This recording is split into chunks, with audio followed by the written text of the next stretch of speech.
Hi there everybody, my name is Kate and welcome to my channel, Trinergy Awakens Naturally. So we are straddling in between the portal from 7-7, the Sirius Stargate or the Sirius Gateway, going into the Lions Gate on 8-8, August 8th. We're in between that, somewhere at the end of July.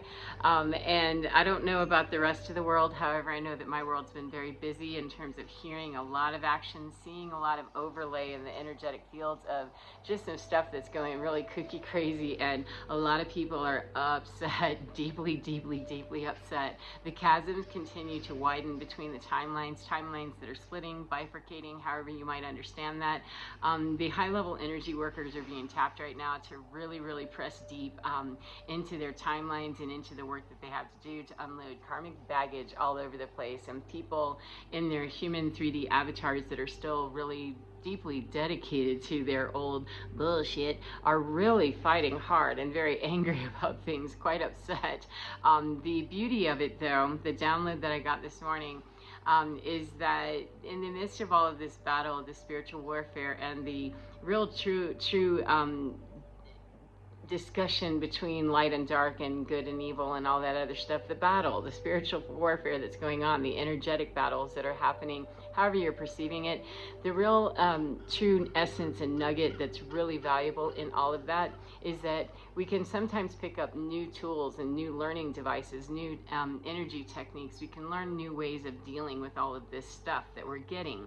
And so if you're a high-level energy worker and you're doing a lot of timeline work or grid work or generational curse breaker, generational trauma breaker, old world wounding healing, whatever it is that you call that you do, you may find that if you lean into that stuff, which is really hard sometimes, that I'm going to shoulder in on some, bullshit for real. Yeah, if we find that we can shoulder in with it, we may find the nugget of that is that we learn a new tool.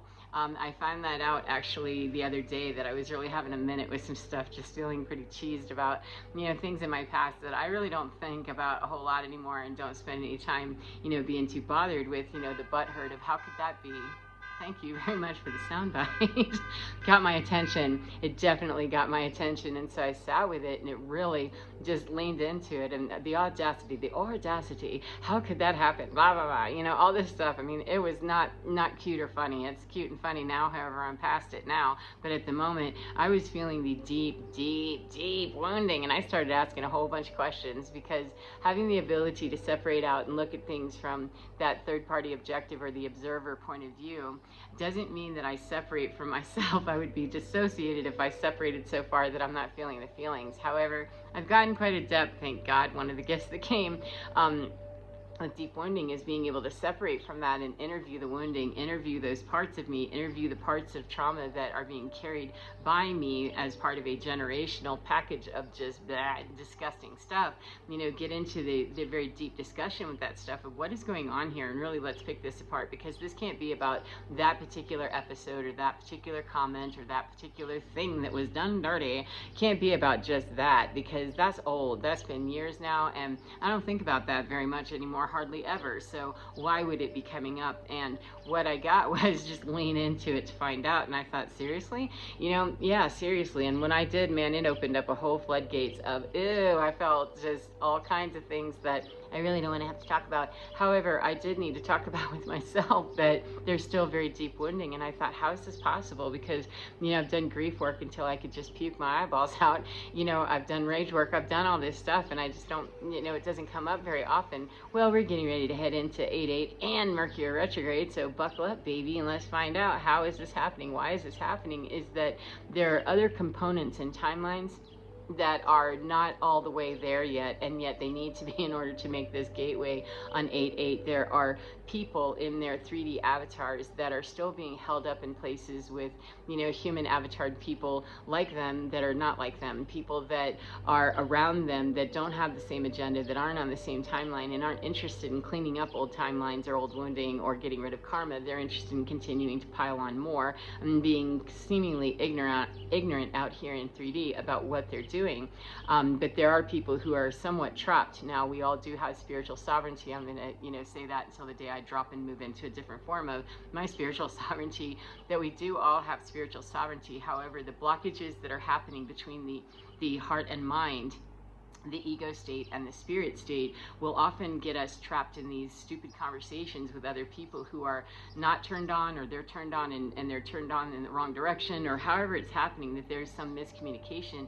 We can get caught up in very dumb places and very tragic and toxic and horrible places, being slowed down, and miss the opportunity to have rapid radical healing through gateways and portals and different dimensional understandings, because we're having those conversations with people that don't want to see us in our best space. Because the more that we are seen in our best space around people that are in their worst space, it sheds a light on, yeah, that's ugly. And very rarely does anybody want to hear about their ugliness, especially if they've held some position of, authority, or they've looked really a certain way for their whole life, and now it's coming down and the mask is coming off, and what's underneath is very unpleasant. That I had no idea that old woman was like that, or that old man, or that person over there, that's how they really were. We don't really want to be exposed if what we've been doing is building up masks and layers of facade and bullshit for tens and tens of thousands of years, in chronic time or in timeline. We aren't going to want to, out of those generational patterns and those old world wounding patterns and those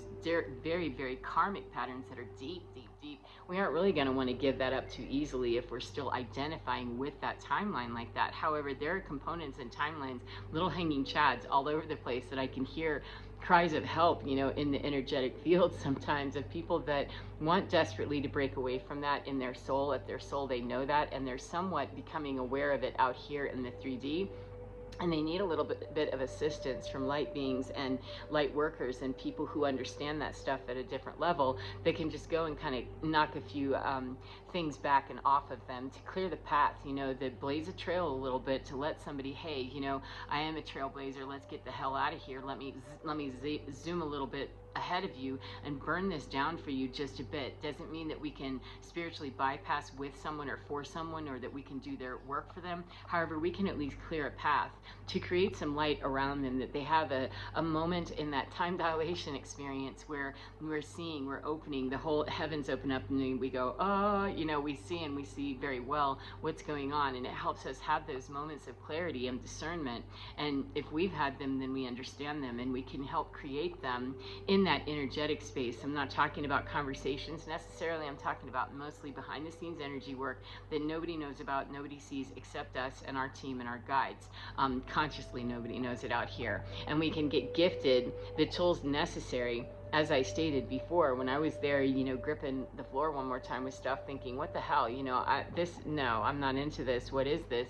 These are hard-bodied people, some of them, and some that are disembodied people, that both sides of it. There are ones that want out of that timeline. They want to move out of that energetic field. They're ready to move into the new earth consciousness. They're ready to move into paying back their karma, or they're done paying their karma and they're ready to move on, and they're in that kind of quasi confused state, whether they're disembodied or not. Didn't know that was even possible, 818, but it is. That even when we're without our bodies any longer, we can still be in kind of a limbo, confused state in our energy pattern. Our signature can be kind of scattered and fragmented, and it just helps sometimes. Every single person can get to their sovereignty on their own. They certainly can. However, sometimes it just really can help a bit for someone to get some assistance. So what I'm finding is that I hear a lot of screeching carrying on, a whole lot of battle stuff. I mean, it ratchets up almost every day for the last week or two, that I hear things suiting up all over the place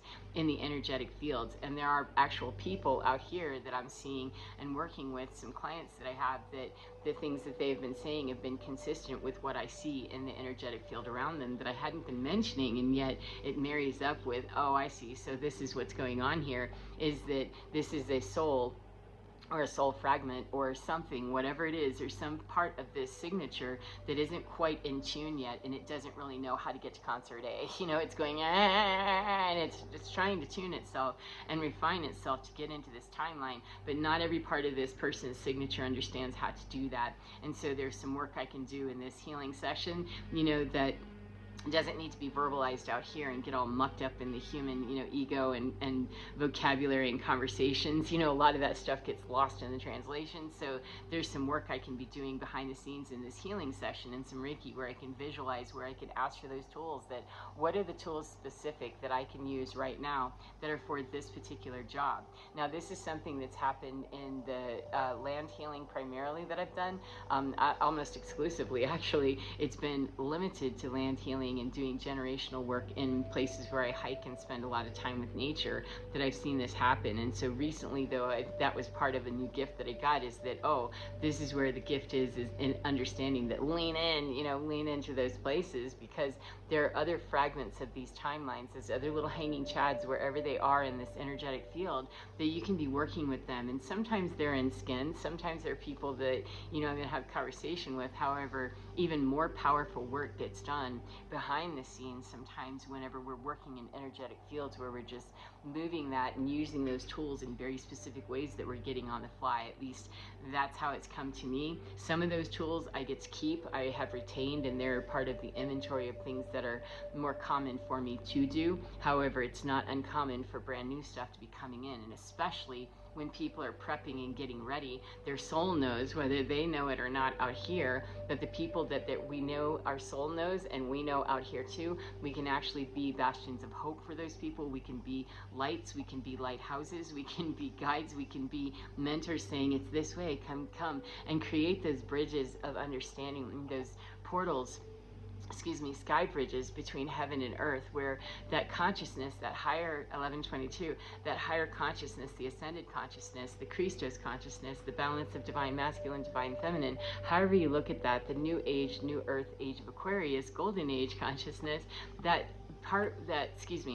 consciousness that lets go of the ego, that combination of our balanced sides of man, woman, male, female, up, down, whatever, good, bad, however you look at all of that, when we bring all of that into balance and we continue to raise that collective consciousness, it is the state that we are going to. It is the new age that the earth is moving into, and every single person on this planet is invited to do that and will do that at some point. Everybody returns to the light.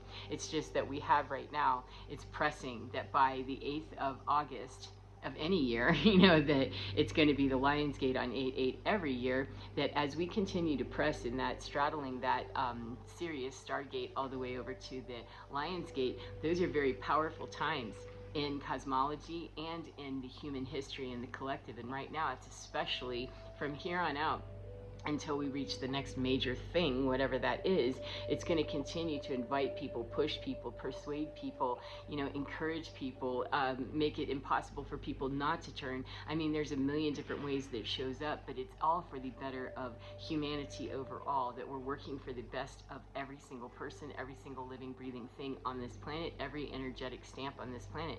It's for the good of all. However, we're going to see things that look like, Humpty Dumpty's Great Fall, and it looks pretty tragic, and we have a lot of very confused people because they're still wishing to play around in the dark. They're still wishing to play around in their ego. They're still wishing to play around in those old timelines that have such a magnetic draw and a magnetic pull. The darker we are, the lower we are, the more easily we are drawn into those darker energies and entities, and being overtaken by greed and carnal, living, etc., lust living, greed living, avarice, jealousy, covetous, whatever it is.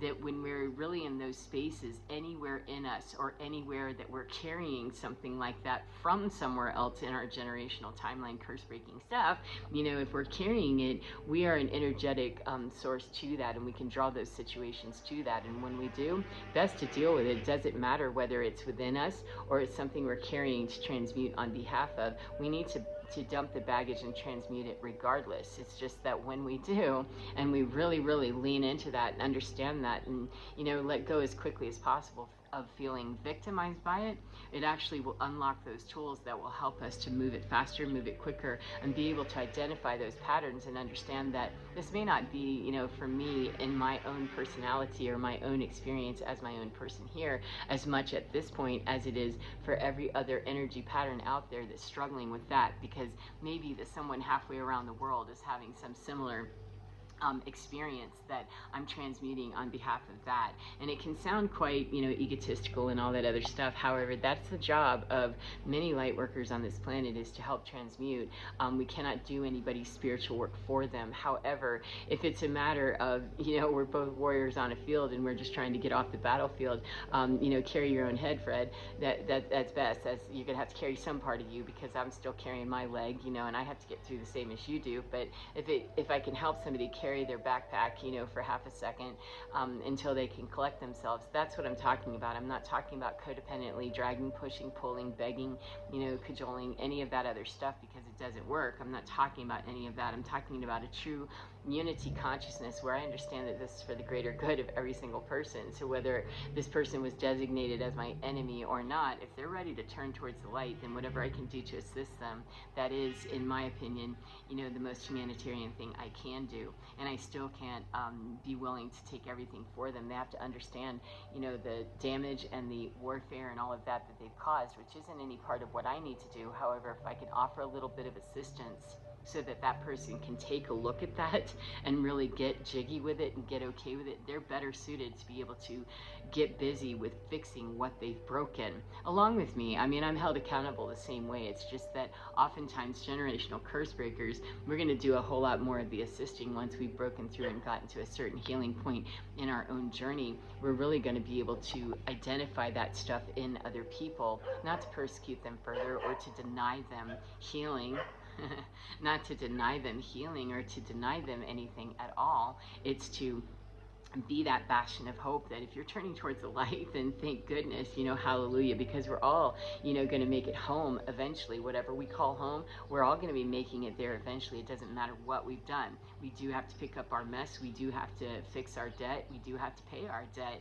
And this isn't about paying somebody else's debt. This is about offering some compassion while they're in the midst of learning that, oh, you made a huge old mess back there and it's time to clean it up. I'm not here to help you clean it up. However, I'm here to give you a breath of courage and compassion to understand that we all have mess we've had to clean up, and get off the whole judgment and the whole of haha or you deserve that or any of that stuff. Punishment phase does not work. However, any tool that we can pick up that helps us move through those experiences with people and helps us to heal, then it helps the collective heal. And whatever is helping us to heal individually will definitely affect the collective. But when we're reaching out beyond just our own healing and working to help heal the collective too, in a non-codependent way and a non-egotistical way, then we are helping the whole of humanity, which helps Gaia energy and helps sustain the entire system, which is very, very collaborative and is what New Age is all about. The Age of Aquarius is all about that. So